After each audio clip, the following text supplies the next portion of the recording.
It's great to welcome to the program today Arian Foster, who's a former NFL football running back who retired in 2016. He's hosting Now What with Arian Foster. I've been a guest on the show. Excellent show, which we'll talk about. Arian, thanks for being on. I really appreciate it. I appreciate you, man. Thank you for having me. So let's just get out of the way because it's coming up. Super Bowl on Sunday. It's become Right. almost an annual tradition here in New England, and not winning it, by the way, just participating. But is this a particular? Is this a special football team? Are teams with Bill Belichick and Tom Brady like? Is this really a unique thing, or is it? Yeah, it's a good team, but it's not that special.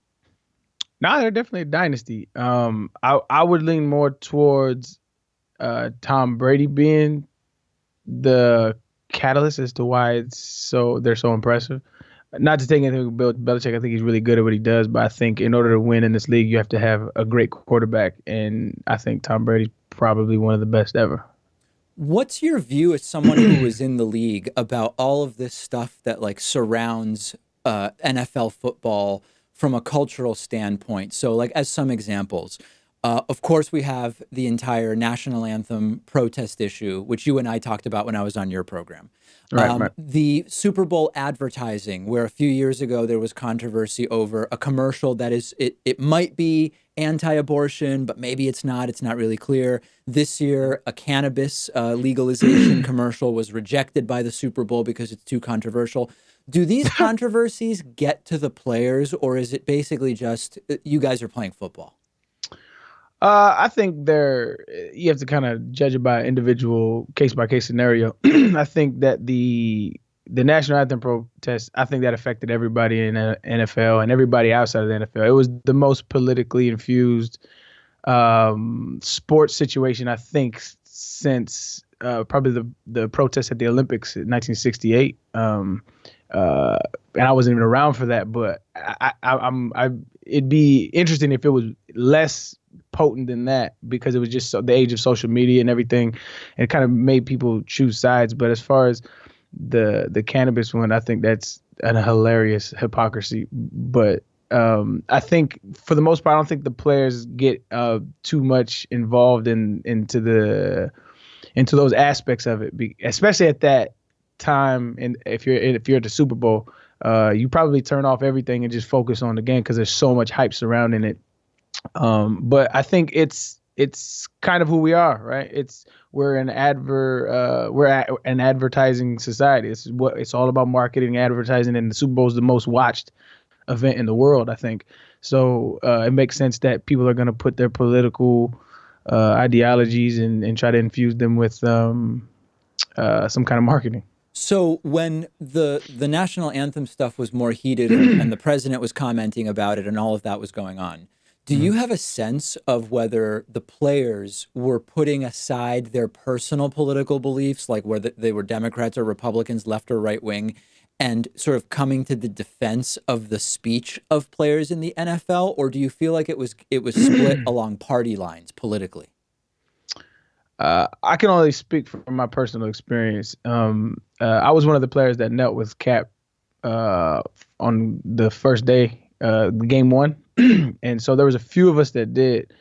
And from my vantage point, it was a handful of guys that I think really understood what was, I don't want to say at stake, but there was a few variables involved, right? There's a free speech issue, and then there was a political issue with police brutality and the way police officers are being held accountable for their actions.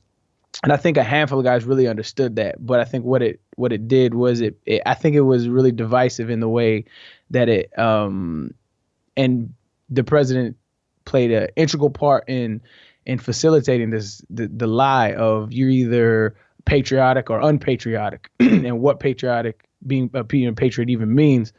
So I think that the players involved in the protests, I would hope so that all of them did their due diligence and understood what they were doing. But from my vantage point, for the most part, I think it was very divisive. Do you know of any players? Obviously, this would just be anecdotal, but do you know of any players who had the desire to support Colin Kaepernick, but didn't because they were afraid of a backlash, either from the public or from owners or even from the president himself? Oh yeah, a bunch actually. Yeah, I Really? think that was probably more the case. Not especially people of color in the league, which makes up the majority of the league. You know, I got some guys who were like, "Yo, I got family in the military," and we had a long talks of like it has nothing to do with that. But a lot of guys were like, "Yo, I want to, but like it's just not. I can't. Like I can't do that. I don't.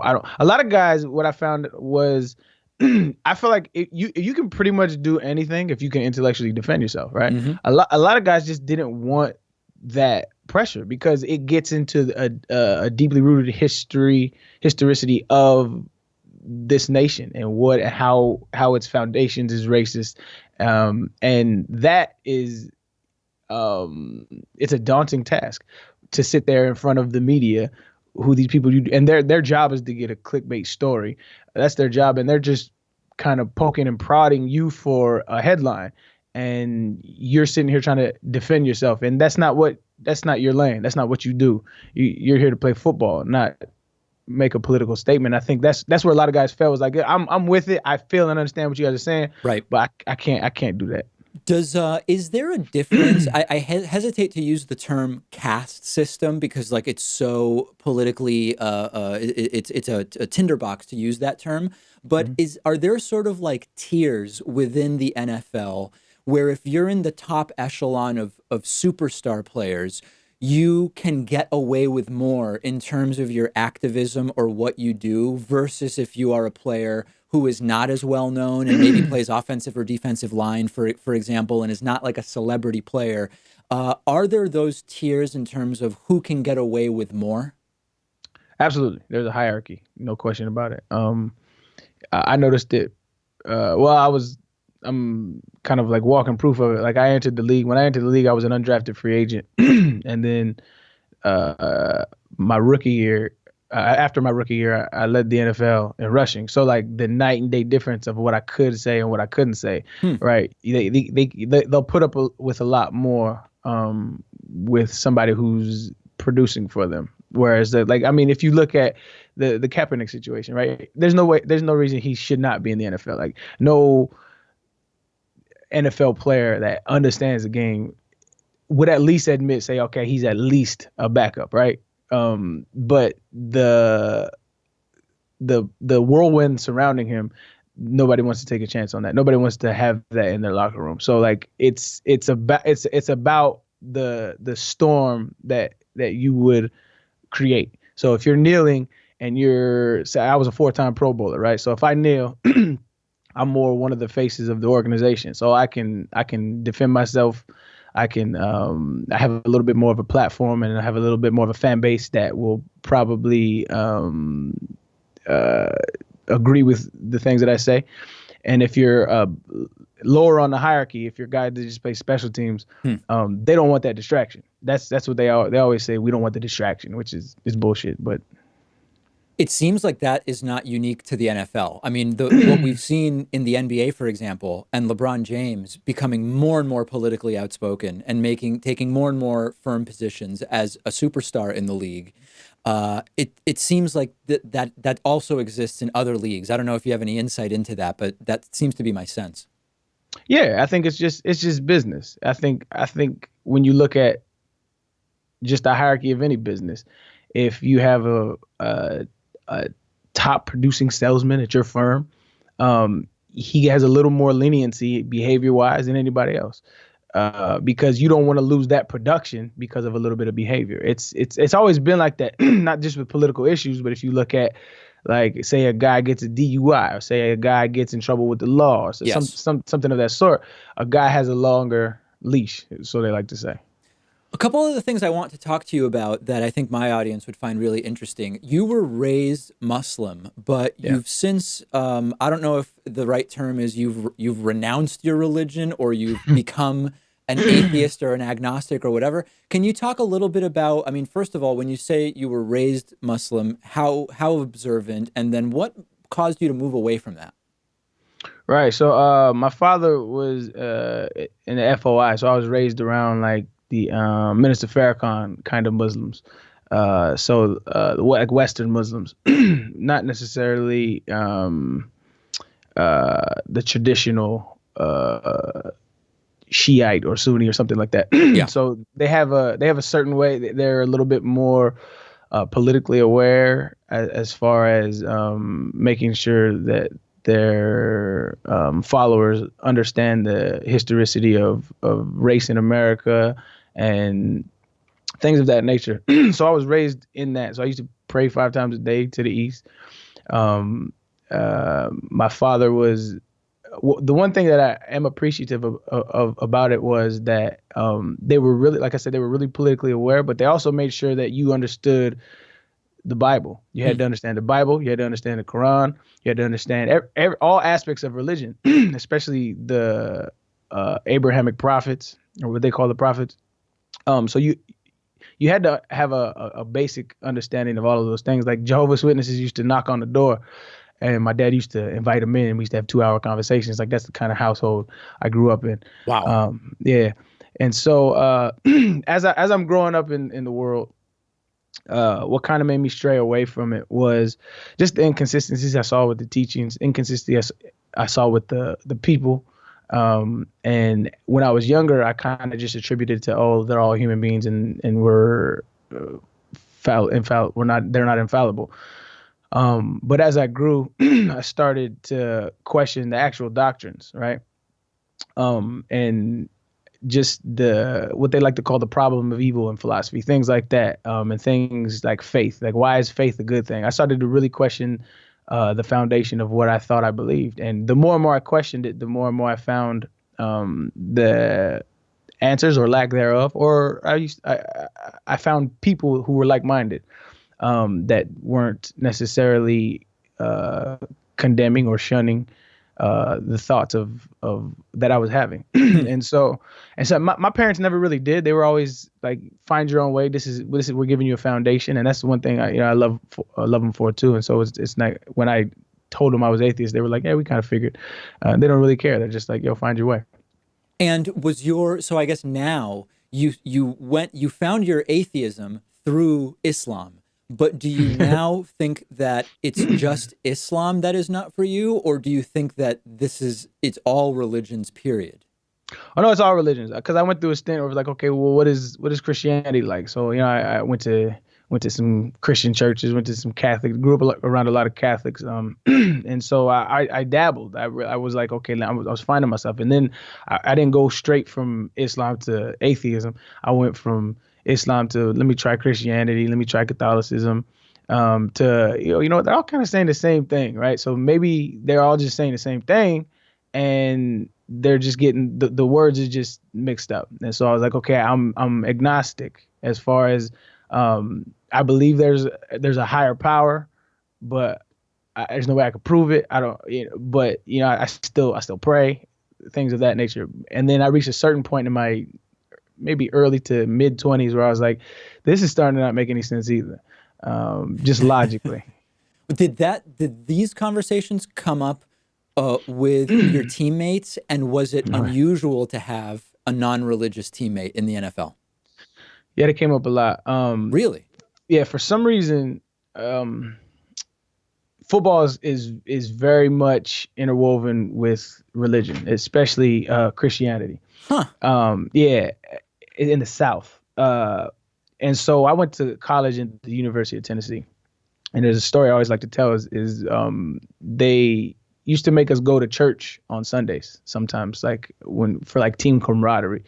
And this was kind of like in the height of I'm not really feeling this anymore. I used to go just out of respect, just to go. And so one day he roused up all the team on the bus, and I just told him, I'm not gonna go today. And they're like, no, you have to go. I'm like, I don't have to do anything. And they're like, you have to go. And then the coach pulls me in the office, like, why don't you want to go? I was like, I just don't believe like y'all believe. And so this doesn't do anything for me. And he's like, well, it's more about the team. I was like, well, if y'all go like on a swimming trip or something like that, I'm there. But this is just not for me anymore.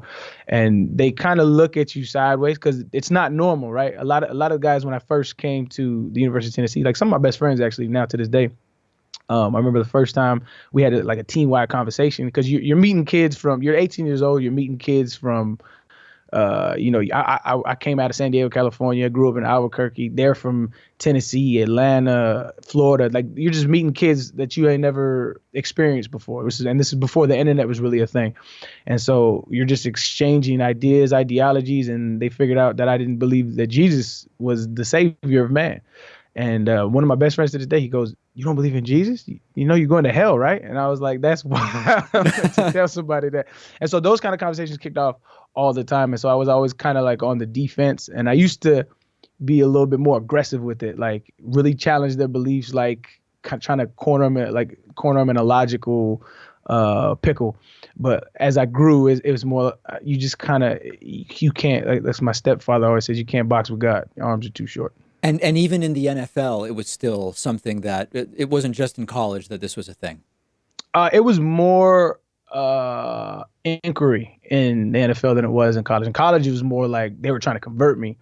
In the NFL, it was more like, well, how did you get this way? Like, what happened to you? And like I remember they would have like talks. They'd be talking about God or whatever the case may be. And then for some reason, they'd always pull me in. Arian, come here, man. Come here. Let me holler at you real quick. And so I was always like the spokesman for the non-believers. Did it ever come up where you would say, hey guys, if God did exist, do we really think he would be picking winners in the NFL? Like, was that ever a conversation? It was one of my main points. Was that because like I said, football is always infused with religion, right? So like, I know the Our Father prayer by heart because I've been saying it since I was 7 years old, which is wild. Before every game, from Little League football to the NFL, they say the Our Father prayer. And the NFL, they go to a separate place because they respect people's beliefs a little more. But it was one of my, like, what used to bother me a lot was when guys used to get on TV after they win a game, like, man, I just want to thank God. And I'm like, do you really think he had anything to do with it? And if you're thanking him for your health, all right, that makes sense. But like, I couldn't have done it without God. I'm like, that just doesn't, logically, it's so inconsistent because the other team has the same guy. I guess you just prayed hard. It never made any sense to me, and that was kind of one of my points I always threw at them. And what I found out was, you like you said, you can't box with God because it's invisible thing. So all they have to do is like, well, you just have to have faith, and that it just I can't have that. You didn't have it, I guess. Yeah, that was the end of that. Yeah. We've been speaking with Arian Foster. His program, Now What with Arian Foster, is on YouTube, where I watch it, also on iTunes, and a bunch of other places too, right? Yes, sir. It's pretty much on all podcast platforms. All right, check it out. We'll link to it in the description to the YouTube video. Arian, really appreciate you talking to me today. Pleasure's all mine, man.